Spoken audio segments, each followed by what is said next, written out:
दोस्तों मेरी बातों को ध्यान से सुनिएगा। मानकर चलिए एक आदमी के साथ एक खतरनाक एक्सीडेंट हो जाता है। एक्सीडेंट की वजह से उस आदमी की गर्दन के नीचे का पूरा शरीर काम करना लगभग बंद कर देता है, लेकिन उस आदमी की गर्दन का ऊपर का भाग यानी उसका दिमाग अभी भी एकदम अच्छे तरीके से काम कर रहा है। अब एक सवाल का जवाब दीजिए, क्या उस आदमी का दिमाग ट्रांसप्लांट करके किसी और शरीर में जोड़ा जा सकता है? ये एक ऐसा सवाल है जो लंबे समय से दुनिया भर के वैज्ञानिकों के दिमाग को परेशान करके रखा हुआ है। उनका मानना है कि जब किसी आदमी का लिवर ट्रांसप्लांट हो सकता है, हार्ट ट्रांसप्लांट हो सकता है, स्किन ट्रांसप्लांट हो सकती है, हेयर ट्रांसप्लांट हो सकते हैं, तो फिर किसी का दिमाग क्यों नहीं? शरीर के बाकी अंगों की तरह किसी इंसान के दिमाग को ट्रांसप्लांट करके किसी और के शरीर से क्यों नहीं जोड़ा जा सकता?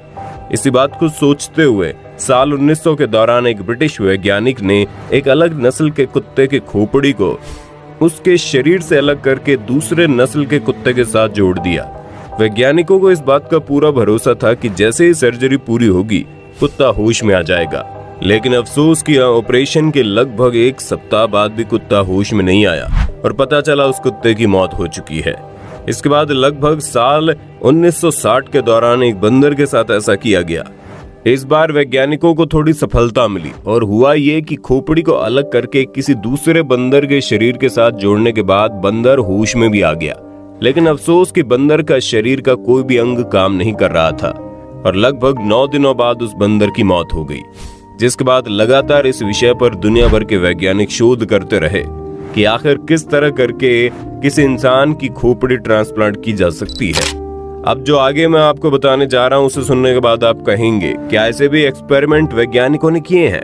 लगभग 80 साल का वक्त निकल चुका था, जिसके बाद साल 1982 में न्यूयॉर्क सिटी के माउंट सिनाई मेडिकल कॉलेज में एक डॉक्टर ने चूहों के ब्रेन को ट्रांसप्लांट करने की कोशिश की।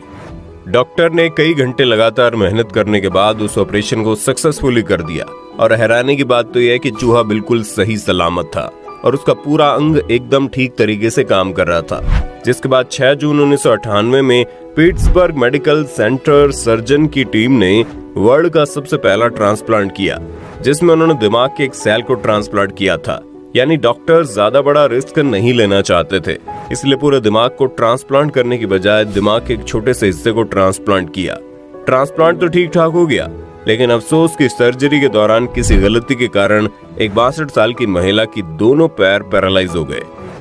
ये घटना साल 2013 की है, जब एक न्यूरोसर्जन के प्रोफेसर से कई लोगों ने यह बात पूछी थी कि जिस तरह से एक शरीर से लीवर निकालकर ट्रांसप्लांट किया जाता है, क्या उसी तरह एक खोपड़ी को निकालकर दूसरी खोपड़ी में नहीं डाल सकते क्या?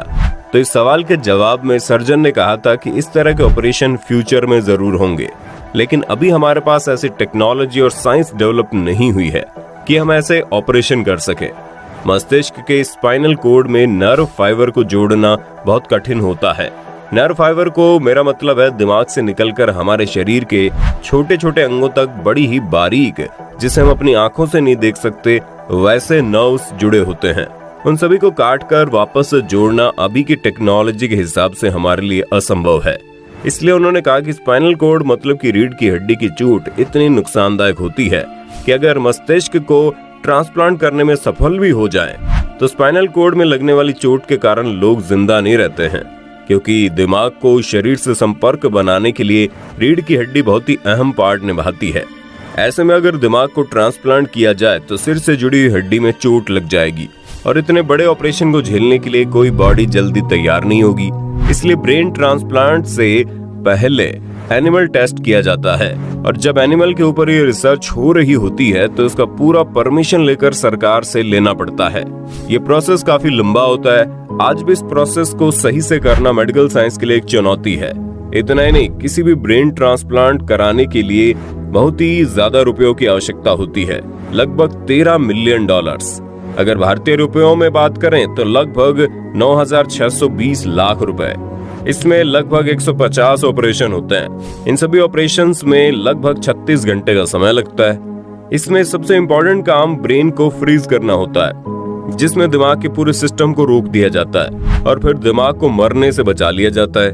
गर्दन और नसों को जोड़ने वाले ट्यूब्स को गर्दन में फिट कर दिया जाता है और फिर स्पाइनल कोड को काटा जाता है।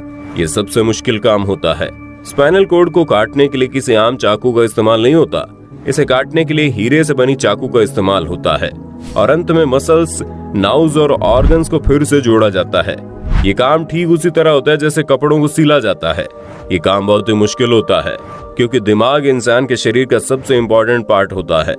ब्रेन ट्रांसप्लांट करना आज भी साइंस के लिए एक चुनौती बना हुआ है क्योंकि इस वक्त पूरी दुनिया में अब तक ऐसा एक भी केस नहीं हुआ है जब किसी एक इंसान की खोपड़ी को उसके शरीर से अलग करके किसी दूसरे शरीर के साथ फिट किया गया हो। इस वक्त दुनिया में कई ऐसे वैज्ञानिक मौजूद हैं जो ब्रेन ट्रांसप्लांट के ऊपर शोध करना चाहते हैं। उनका मानना है अगर उन्हें शोध करने का मौका मिले तो वो सफलतापूर्वक ऐसा कर सकते हैं, लेकिन ये काम इतना रिस्क भरा हुआ होता है कि किसी का भी जान जा सकता है। इसलिए किसी भी देश का गवर्नमेंट इस तरह के शोध की इजाजत नहीं देता। अमेरिका के एक डॉक्टर का कहना है कि उन्हें इस तरह के ट्रांसप्लांट करने की इजाजत अमेरिका में नहीं मिल रही है, इसलिए वो चीन में जाकर इस ट्रांसप्लांट पर शोध करेंगे। इसलिए उन्हें कुछ ऐसे लोगों की जरूरत है जो अपने अंगों को दान करने की इच्छा रखते हों। आपको जानकर हैरानी होगी कि शोध करने वाले उस वैज्ञानिक पर भरोसा करते हुए रूस में रहने वाले एक शख्स ने अपने ऊपर शोध करने की इजाजत भी दे दी। दरअसल रूस में रहने वाला एक आदमी ऐसा है जिसका दिमाग तो ठीक तरीके से काम करता है, लेकिन उसके शरीर का कोई भी अंग ठीक तरीके से काम नहीं करता। उसके सभी अंग लगभग बेकार हैं।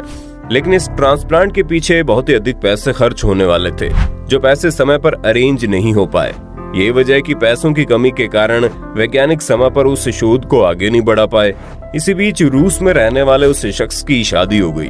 शादी के बाद उसकी पत्नी और परिवार वालों ने उस डॉक्टर के साथ किए गए एग्रीमेंट को खत्म करवा दिया और अब वो डॉक्टर उस बात का इंतजार कर रहा है कि कोई आदमी ऐसा आए जिसके ऊपर इस तरह का शोध किया जा सके। दोस्तों, जाते जाते आपको बता दे, ऑर्गन ट्रांसप्लांट किसी को नई जिंदगी देने का जरिया है। अगर किसी इंसान का कोई अंग खराब हो जाता है तो उसके उस अंग को ट्रांसप्लांट करके उसकी जिंदगी को बचाया जा सकता है।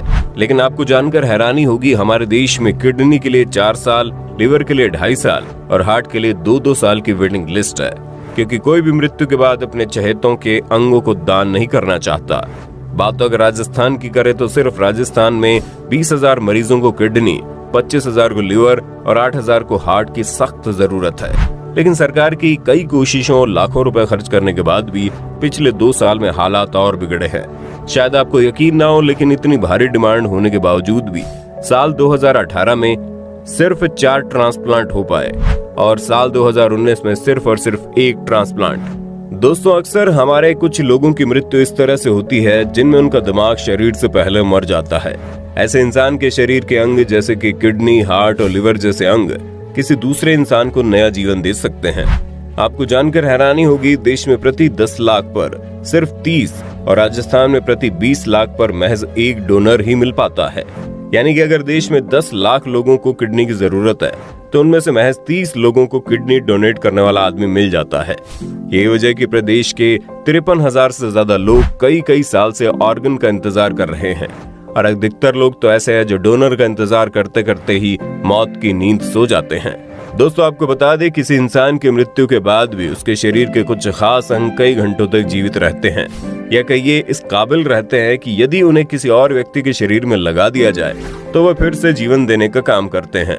मृत व्यक्ति के शरीर में सबसे कम समय तक आंखें और सबसे अधिक समय तक किडनी इस लायक रहती हैं कि उन्हें किसी और शरीर में प्रत्यारोपित किया जा सके। लेकिन अफसोस की जानकारी के अभाव में 99% से ज्यादा लोग ऐसे हैं जो अंगदान में रुचि नहीं रखते।